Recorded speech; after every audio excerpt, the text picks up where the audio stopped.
Shalom, Bapak Ibu Saudara yang dikasihi Tuhan, Jemaat Gereja Baptis Indonesia Palangkaraya yang saya hormati, yang saya kasihi, saya banggakan. Selamat pagi, selamat berbakti dalam ibadah pada minggu hari ini. Saya berharap minggu depan kita sudah bisa beribadah di gedung gereja kita. Karena itu doakanlah, dukung dalam doa supaya awal Agustus minggu depan kita sudah bisa kembali berbakti secara offline atau tatap muka. Mari kita siapkan hati untuk menerima pemberitaan firman Tuhan. Mari kita berdoa. Bapa Surgawi, kami menyerahkan pemberitaan firman pada hari ini ke dalam tangan kuasa-Mu. Biarlah Engkau sendiri yang akan membuka pikiran kami, mencerahi dan menyinari dengan terang kebenaran firman-Mu, sehingga hidup kami senantiasa di bawah arahan kebenaran firman Tuhan, dan kami semuanya bukan saja bisa memahami, mengerti, dan mempercayainya, tapi juga akan menjadi pelaku firman Tuhan sendiri. Terima kasih, kami serahkan hamba-Mu yang menjadi alat-Mu. Pakai dia, urapi dia, dan biarlah firman Tuhan menjadi berkat bagi kami semuanya. Demi nama Tuhan Yesus, kami serahkan sepenuhnya pemberitaan firman pada hari ini. Haleluya. Amin. Bapak Ibu Saudara, mari kita buka Ayub pasal 23. Ayub pasal 23 ayat 10 sampai yang ke-12. Begini bunyinya. Ayub 23 ayat 10 sampai 12. Karena ia tahu jalan hidupku, seandainya ia menguji aku akan timbul seperti emas. Kakiku tetap mengikuti jejaknya, aku menuruti jalannya dan tidak menyimpang. Perintah dan bibirnya tidak kulanggar. Perintah dari bibirnya tidak kulanggar. Dalam sanubariku kusimpan ucapan mulutnya. Bapak Ibu Saudara yang dikasihi Tuhan, siapapun kita manusia yang pernah ada dan yang akan ada di muka bumi ini, siapapun mereka pasti pernah mengalami apa yang disebut dengan pengalaman kehilangan sesuatu yang dimiliki. Semua orang pasti pernah mengalami atau sedang mengalami dan juga akan mengalaminya lagi pada waktu-waktu yang akan datang. Saudara, misalnya kehilangan hal-hal yang bersifat materi yang kita punya, benda-benda milik kita. Misalnya apakah kita kehilangan motor, mobil, atau rumah, atau laptop, atau apa saja yang menjadi milik kita yang berupa materi, benda yang bisa kasat mata milik kita yang berada di luar kita, baik yang berharga ataupun yang biasa saja. Kita pasti pernah mengalami kehilangan semacam itu. Mungkin nilainya ada yang kecil, ada yang sedang, tapi ada juga yang besar. Mungkin ditipu, mungkin karena bencana alam, kebakaran dan sebagainya. Siapapun pernah mengalami kehilangan harta bendanya. Kemudian kehilangan hal-hal yang bukan saja bersifat materi atau uangnya, tadi termasuk golongan materi tadi, harta benda, kekayaannya, tapi juga bersifat psikologis. Misalnya kehilangan rasa aman, kehilangan pengharapan, kehilangan kepercayaan diri, kehilangan hal-hal yang bersifat yang ada dalam hati kita, jiwa kita, yang bersifat psikologis, kehilangan rasa damai, kehilangan ketentraman hidup, kehilangan pengharapan. Saudara, itu semuanya pasti pernah dialami. Bentuknya bermacam-macam, alasannya berbeda-beda, tapi kehilangan secara psikologis itu pasti pernah dirasakan. Juga kehilangan yang bersifat lahiriah, artinya yang menyangkut fisik kita, lahir manusia, lahir kita. Kehilangan kesehatan, kehilangan kebugaran, saudara, kehilangan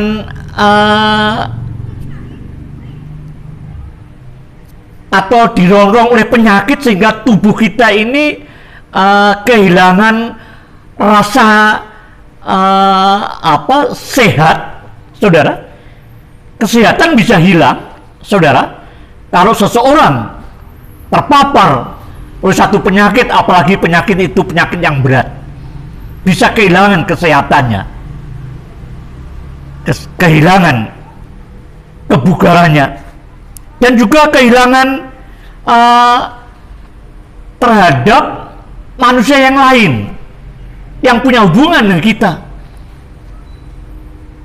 yaitu kehilangan orang tua, ayah ibu, karena dipanggil Tuhan satu persatu, kehilangan orang-orang yang kita kasihi, misalnya istri lebih dulu dipanggil Tuhan, atau suami, atau anak-anak meskipun masih muda. Ada banyak kejadian anak-anak muda yang dipanggil lebih dulu ketimbang orang tuanya. Saudara, bisa kehilangan pemimpinnya, bisa kehilangan pendetanya, bisa kehilangan manusia-manusia lain yang setiap saat berinteraksi dengan dirinya. Saudara, kehilangan semacam itu lumrah, akan terjadi dan sudah terjadi, dan bahkan mungkin sedang kita alami. Apalagi di pandemi COVID-19 ini, banyak sekali orang yang merasa kehilangan keuntungannya bagi para pedagang, bahkan kehilangan anggota keluarga karena menjadi korban COVID-19, kehilangan persekutuan. Kita selama 4 bulan ini telah kehilangan suasana bersekutu langsung secara bertatap muka, berdekatan satu sama lain karena pandemi ini, saudara. Mungkin ada kehilangan harta saudara, kehilangan kesempatan, kehilangan peluang, kehilangan hal yang lain akan tetap terjadi. Saudara, siapapun akan mengalaminya, dan kita juga pernah mengalaminya, mungkin sedang mengalaminya, dan akan datang, bisa saja kita akan mengalaminya lagi. Nah, saudara, apapun macamnya itu sangat menyedihkan, sangat merugikan, sangat mengecewakan. Itu makin banyak hilangnya, makin besar penderitaan yang kita terima, kita rasakan akibat kehilangan hal-hal yang saya sebutkan di atas, saudara. Apalagi kalau kehilangan itu kehilangan bermacam-macam aspek, bermacam-macam kepunyaan kita secara bersamaan dalam satu waktu, itu sangat berat, saudara. Kehilangan harta benda, kehilangan kesehatan, kehilangan pengaruh, kehilangan kesempatan, dan kehilangan juga orang-orang yang kita kasih. Itu sangat memukul hati pikiran kita. Saudara, Ayub salah satu tokoh Alkitab, pernah mengalami pengalaman kehilangan yang mungkin kita belum pernah mengalami seperti dia. Dia pernah kehilangan segala-galanya. Ayub pernah mengalami kehilangan total dalam hidupnya, saudara. Ya, semua hartanya ludes dalam waktu yang singkat, saudara. Kemudian semua anak-anaknya, 7 laki-laki dan 3 perempuan, meninggal dalam waktu yang beriringan, hampir bersamaan atau mungkin bersama-sama, saudara. Kehilangan hartanya yang banyak itu karena dia sebelumnya adalah orang yang terkaya pada zamannya di daerahnya. Anaknya yang ganteng-ganteng dan cakep-cakep, cantik-cantik itu juga meninggal dunia secara mengenaskan, saudara, pada waktu yang bersamaan. Tapi juga sekaligus dengan peristiwa yang menyedihkan itu, Ayub kehilangan kesehatannya. Dia dilanda barah yang sangat hebat dari ujung kepalanya sampai ke ujung kakinya, saudara. Jadi Ayub mengalami kehilangan yang luar biasa dari segala yang dipunyainya.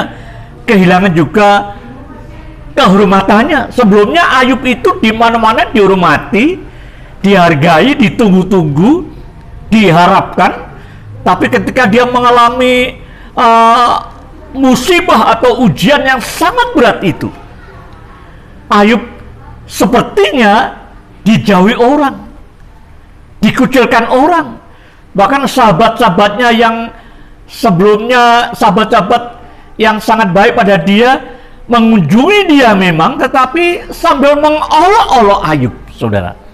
Saudara, Ayub kehilangan segala-galanya. Mungkin dialah orang yang pernah mengalami situasi yang sangat berat, ujian yang sangat berat dalam hidupnya, dalam waktu yang seketika. Itu berat. Kalau satu persatu kehilangan, waktunya agak lama jaraknya, itu masih mungkin bisa dihadapi dengan segala ketabahan dan pengharapannya. Tapi Ayub dalam waktu yang hampir bersamaan, saudara, ini sangat berat, ini sangat menyesakkan dada, ini sangat memukul jiwanya, ini sangat menyakitkan hatinya, dan tubuhnya yang sakit itu lebih sakit lagi hatinya menerima semua yang harus dialaminya, yaitu kehilangan total dalam hidupnya itu, saudara. Tetapi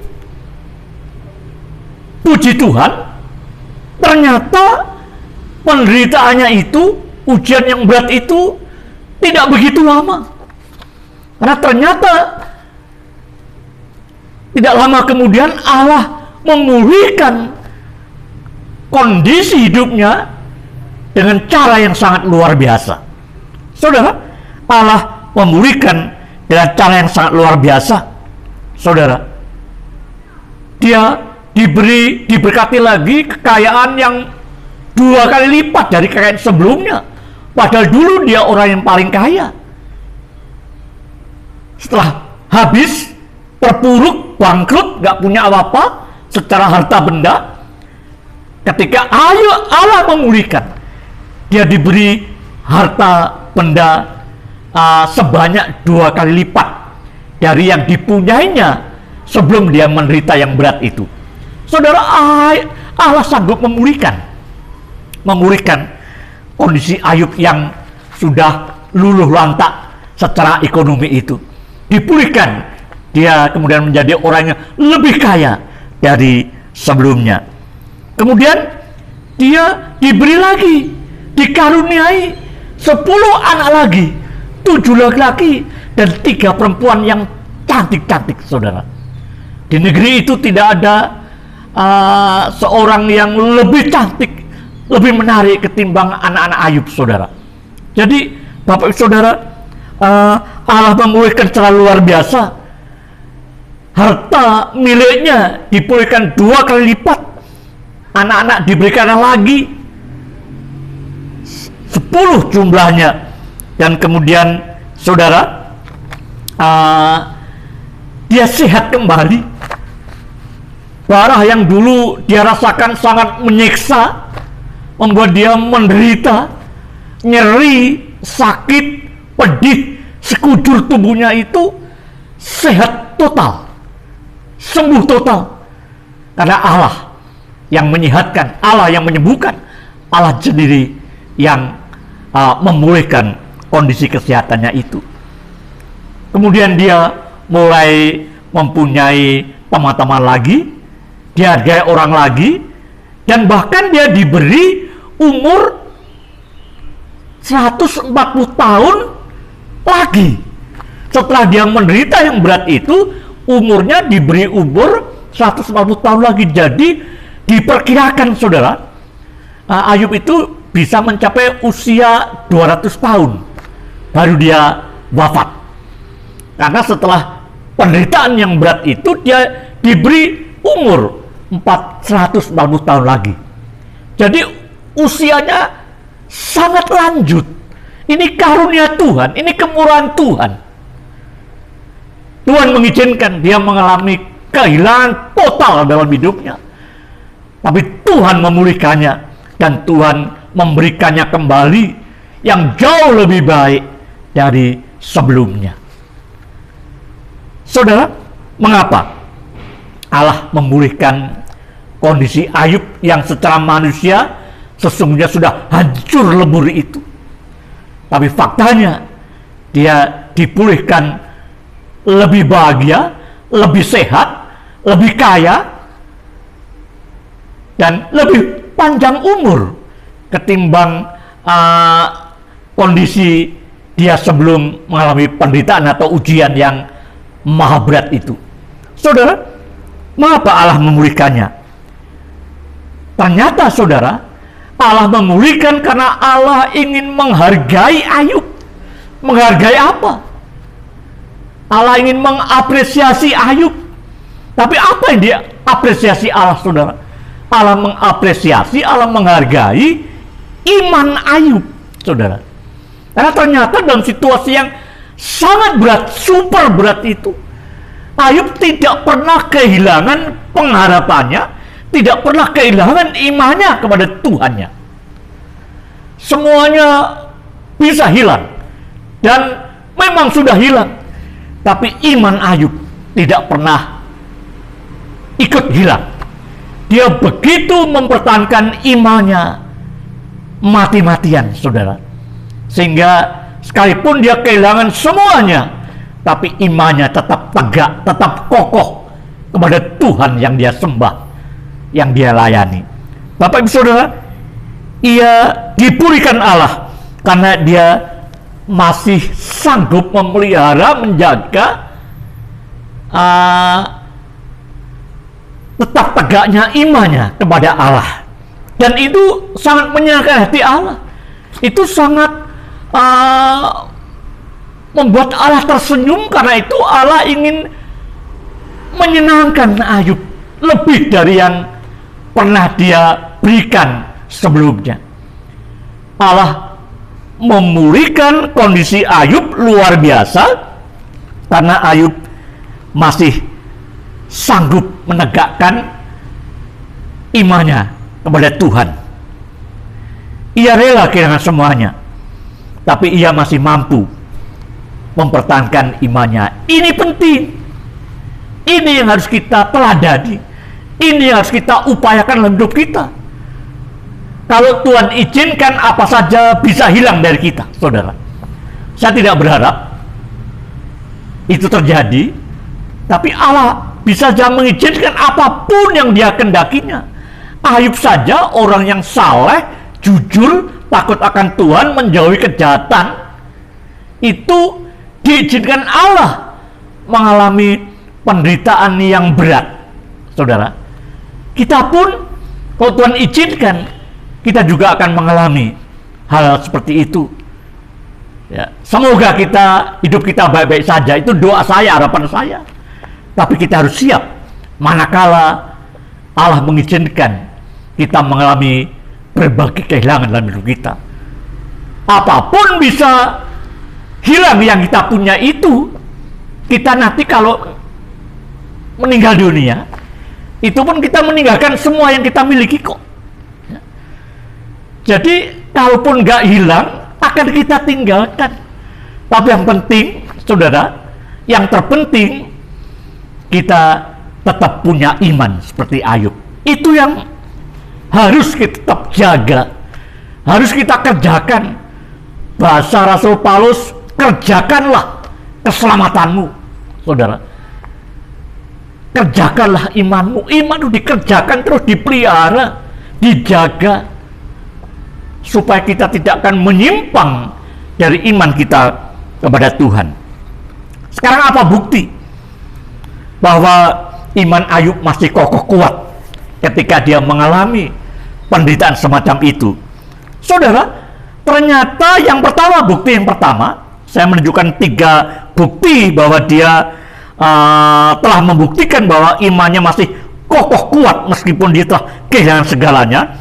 Yang pertama, Ayub tidak mau menyangkali imannya. Artinya dia masih mempertahankan imannya. Dia masih percaya kepada Allah. Yang dia sembah itu Allah yang baik, Allah yang penuh kasih, Allah yang akan selalu menolong, menyertai, memberkati dia.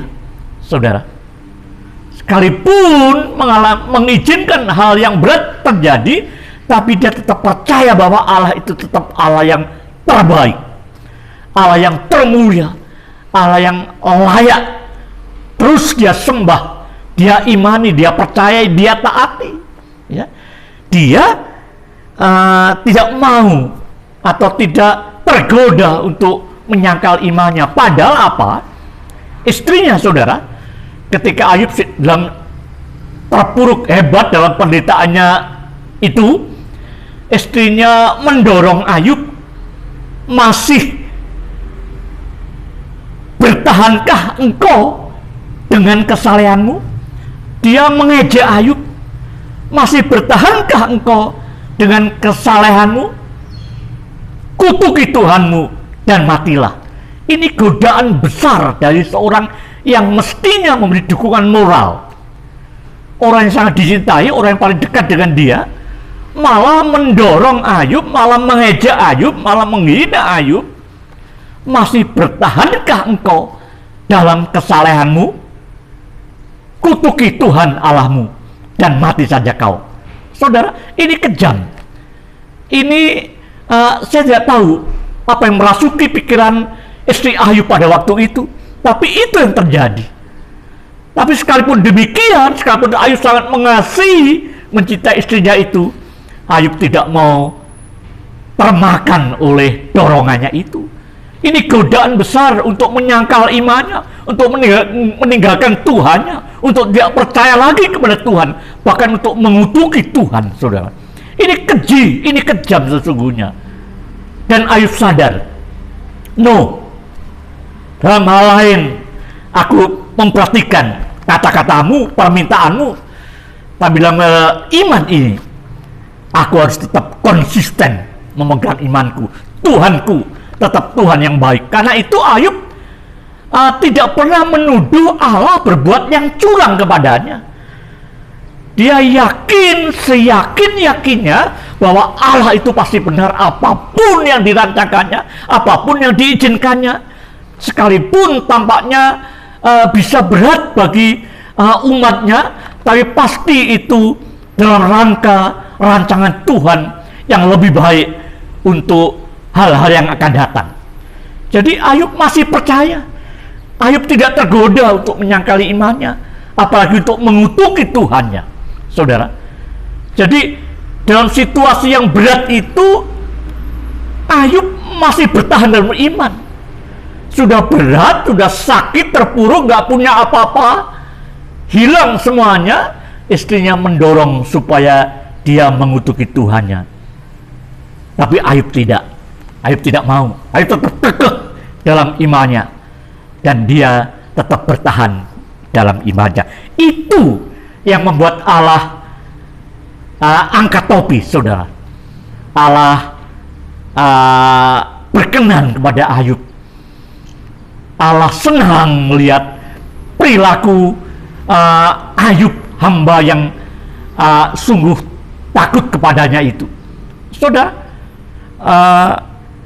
Ayub masih kokoh mempertahankan imannya. Dia tidak mau menyangkal imannya, sekalipun kondisinya sangat berat, dan kalau orang lain mungkin sudah terpleset, sudah menyimpang dari iman, mungkin sudah meninggalkan Tuhan, kecewa dengan Tuhan. Ayub mengatakan masih bisa memuji Tuhan. Allah yang memberi, katanya, Allah juga yang akan mengambilnya. Terpujilah nama Tuhan, kata Ayub. Dia masih memuji Tuhan, dia masih mengakui Tuhan, dia masih beriman penuh kepada Tuhan Allahnya. Saudara, itu yang pertama. Yang kedua, Ayub yakin bahwa dia sedang diuji Tuhan, dan dia yakin bahwa ujian itu pasti baik untuk siapapun yang diuji Tuhan, ya. Dan ujian itu pasti untuk suatu proyeksi untuk menaikkan level kehidupan seseorang yang diuji oleh Tuhan. Jadi dia berprasangka baik kepada Tuhan. Atas ujian yang berat itu, Ayub percaya ini semuanya ujian yang diizinkan Allah, yang harus dia hadapi, yang harus dia alami. Dia menghadapinya itu dengan penuh sikap yang tahan uji. Dia nggak mau lembek, dia nggak mau menyerah, tetapi dia tetap bertahan meskipun kondisinya sangat lemah dan tidak punya apa-apa lagi. Tapi karena dia punya iman, dia masih bisa tahan uji, diuji oleh Tuhan. Makanya dalam pasal 23 ayat yang saya baca tadi, kita baca lagi, saudara, ayat 10 pasal 23 Ayub. Karena ia tahu jalan hidupku, seandainya ia menguji aku akan timbul seperti emas. Ayub yakin, Ayub tetap beriman. Ujian yang dari Allah ini, meskipun berat, meskipun sulit, meskipun sakit, tetapi itu akan dia hadapi dengan kelegawaan, dengan keikhlasan, ya. Dan dia mau rela menerima semuanya itu, menjalani ujian itu, dan dia yakin kalau dia lulus ujian itu, bahwa rencana Allah akan menjadikan dia akan timbul seperti emas. Jadi hidupnya akan semakin cemerlang kalau dia lulus ujian itu. Dia katakan, seandainya yang menguji aku akan timbul seperti emas, karena aku tahan uji. Aku lulus ujian dari surga. Aku akan lebih cemerlang, lebih bersinar hidupku yang akan datang. Dan itu betul, karena tidak lama setelah itu Ayub dipulihkan oleh Allah, saudara. Jadi orang yang beriman itu, saudara, pikirannya selalu baik, terutama terhadap Allahnya. Orang yang sungguh beriman itu tidak pernah suudzon kepada Allahnya. Dia percaya apapun yang diizinkan Allah terjadi, yang harus dialami, itu membawa kebaikan bagi orang-orang yang mengasihi dia.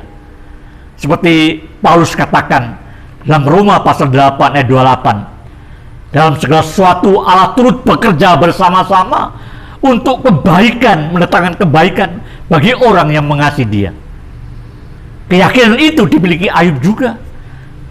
Aku nanti akan dibuat Allah lebih cemerlang ketimbang sebelumnya. Karena itu aku rela, aku menyerah, aku ikhlas menerima segala cobaan dan ujian yang terberat sekalipun.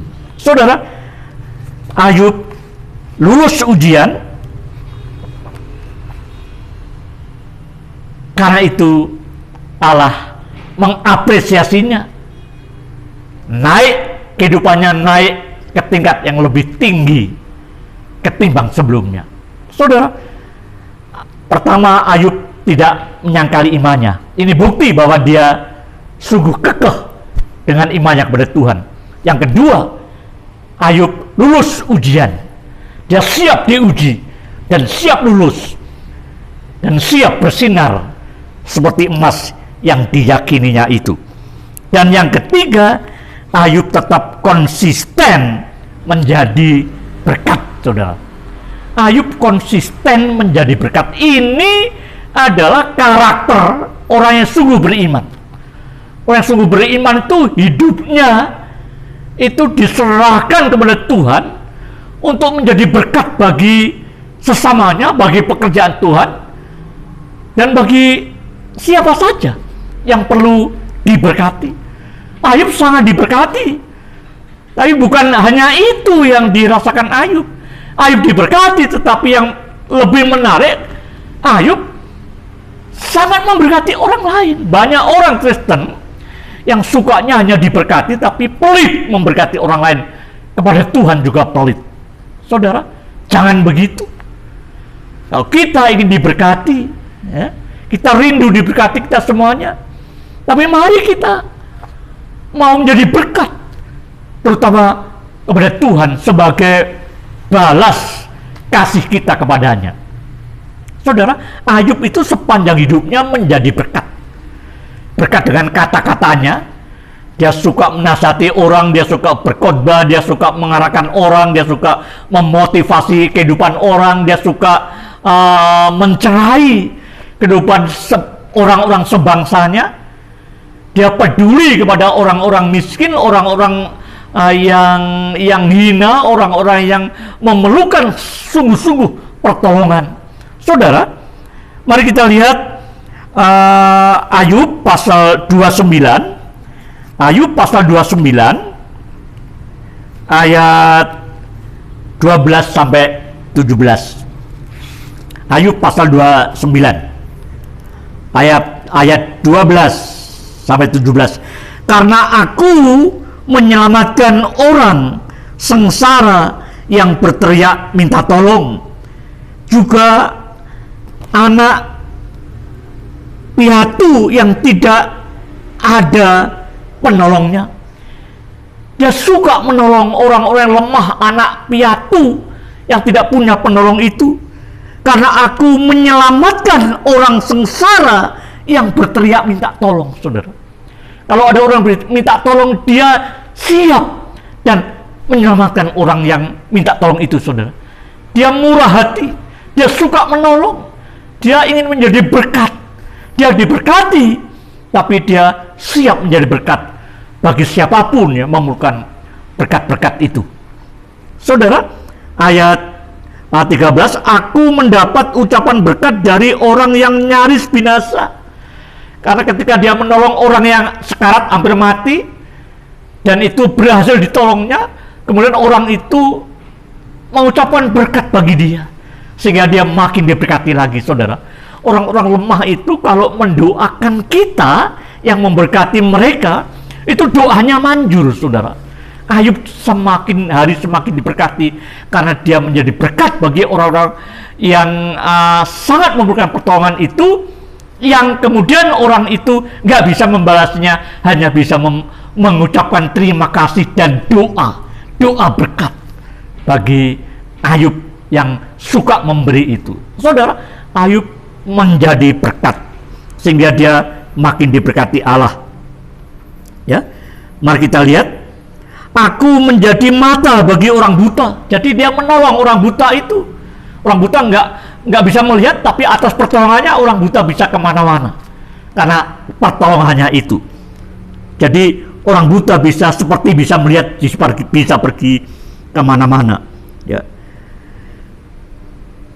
Dan kaki bagi orang lumpuh, saudara, aku menjadi mata bagi orang buta, dan kaki bagi orang lumpuh, aku menjadi bapa bagi orang miskin, dan perkara orang yang tidak kukenal kuselidiki. Saudara, yang tidak dikenal pun kalau minta perkaranya dibantu, ya, untuk dibela, dia selidiki, dia telaah, dan kalau memang orang ini perlu bantuan, dia siap bantu untuk melepaskan dia dari tindakan semenang-menang dari para penindasnya. Saudara, dikatakan lagi ayat 17, geraham orang-orang kuremuk. Jadi ada orang yang gerahannya diremuk Ayub. Kenapa? Dan merebut mangsanya dari giginya. Jadi orang jahat itu gerahamnya itu sedang menggigit mangsa. Orang yang lemah digigit oleh orang jahat, ya. Orang jahat itu kan bisa gigit siapa saja. Nah, ini kiasan, saudara, membuat menderita siapa saja orang jahat itu. Dan geraham orang jahat itu diremukkan oleh Ayub, artinya dilawan. Orang yang digigit, yang tergigit oleh orang jahat itu dibela oleh Ayub sampai yang menggigit dia itu diremukkan gerahamnya dan merebut mangsa itu yang sedang digigitnya itu dari gigi atau geraham orang jahat itu. Saudara, Ayub penolong, Ayub menjadi berkat. Ayub sungguh suka menolong orang, peduli, berempati, dia care, dia punya kesetiakawanan sosial yang tinggi kepada bangsanya, terutama orang-orang yang memerlukan pertolongan padanya, ya. Ini bukti bahwa dia sangat beriman, ya. Karena Tuhan yang dia imani, Tuhan yang baik, Tuhan yang menolong dia, Tuhan yang memberkati dia. Maka karena imannya itu, maka dia juga ingin memberkati orang lain, memberkati pekerjaan Tuhan, memberkati siapa saja yang bisa diberkati. Hidup ini adalah kesempatan, itu juga semboyan atau moto Ayub. Selama ada kesempatan, dia akan menjadi berkat. Hidup ini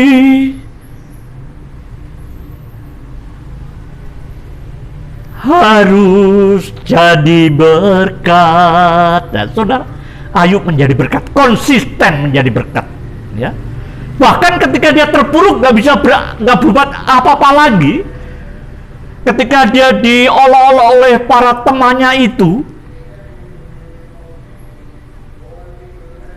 temannya akhirnya minta tolong karena disuruh Allah, engkau harus minta tolong supaya Ayub mendoakan. Ayub siap menolong, Ayub siap mendoakan.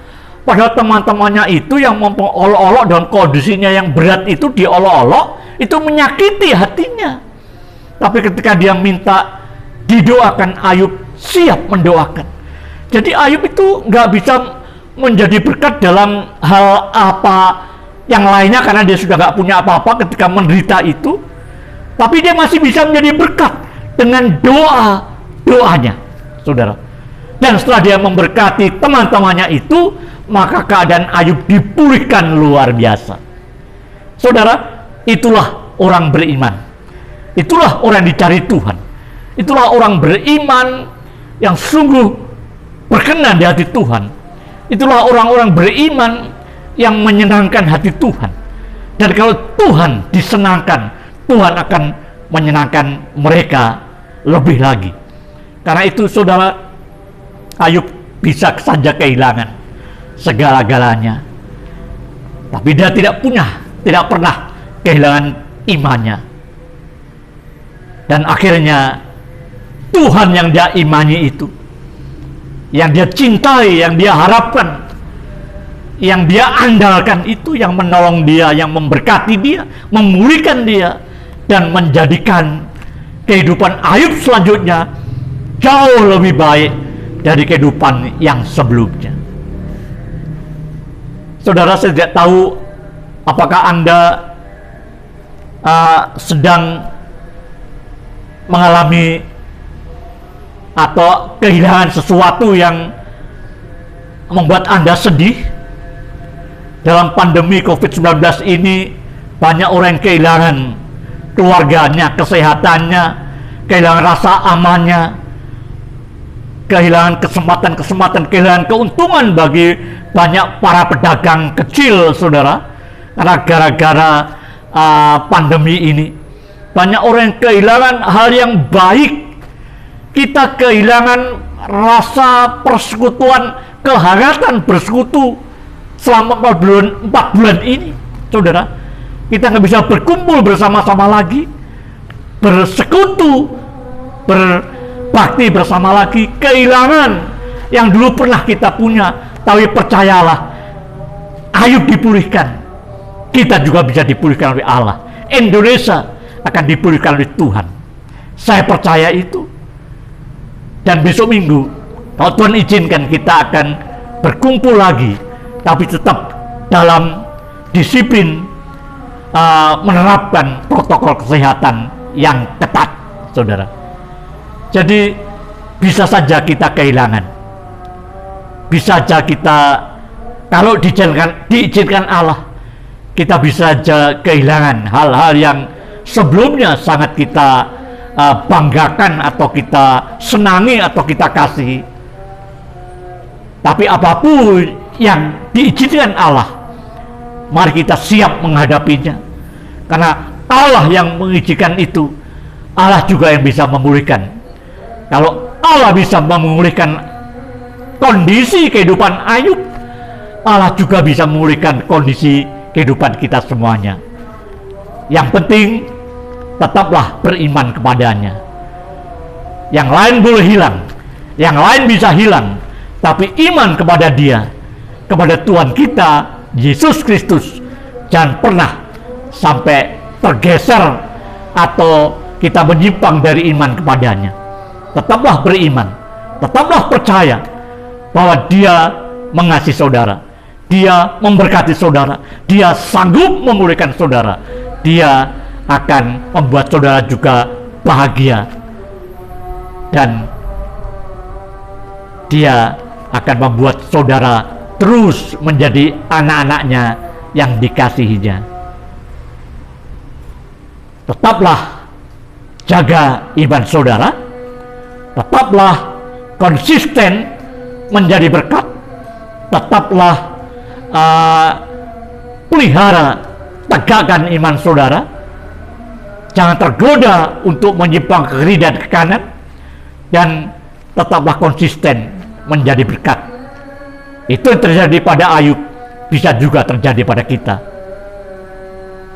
Tuhan memberkati kita semuanya. Mari kita berdoa. Bapa Surgawi, kami bersyukur karena pengalaman Ayub mengajar kami semuanya untuk tetap setia dalam iman pengharapan kami kepadamu, karena segala hal yang kami punya bisa saja hilang kalau Engkau mengizinkannya, tapi Engkau juga sanggup memulihkannya kembali, asal kami tetap punya iman yang teguh kepadamu. Ajar kami terus menjaga iman kami, memelihara iman kami, mengerjakan iman kami tiap-tiap hari, sehingga kami tidak akan menyimpang dari iman kami kepadamu.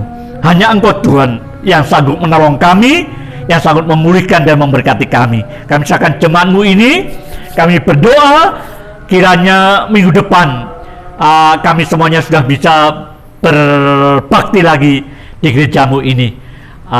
Kami serahkan semua persiapannya. Engkau yang menjadi andalan dan penolong kami yang terbaik. Tuhan berkati jemaat-Mu, berkati mereka semuanya, satu persatu, keluarga demi keluarga, memberkati hidupnya, damai sejahtera, kecukupan, rezeki yang menjadi bagiannya, juga berkati dengan keharmonisan, berkati dengan iman yang teguh, dan juga berkati dengan hal-hal yang mendatangkan sukacita bagi mereka, supaya mereka tetap setia kepadamu hari ini, besok, sampai selama-lamanya. Kiranya damai sejahtera dari Allah Bapa menyertai kita semuanya, pertolongan dan rahmat dari Tuhan Yesus Kristus akan menaungi kita, juga persekutuan dan kuat kuasa Roh Kudus akan melingkupi hidup kita sekarang ini, besok, sampai selama-lamanya. Amin. Terima kasih. Tuhan memberkati kita semuanya.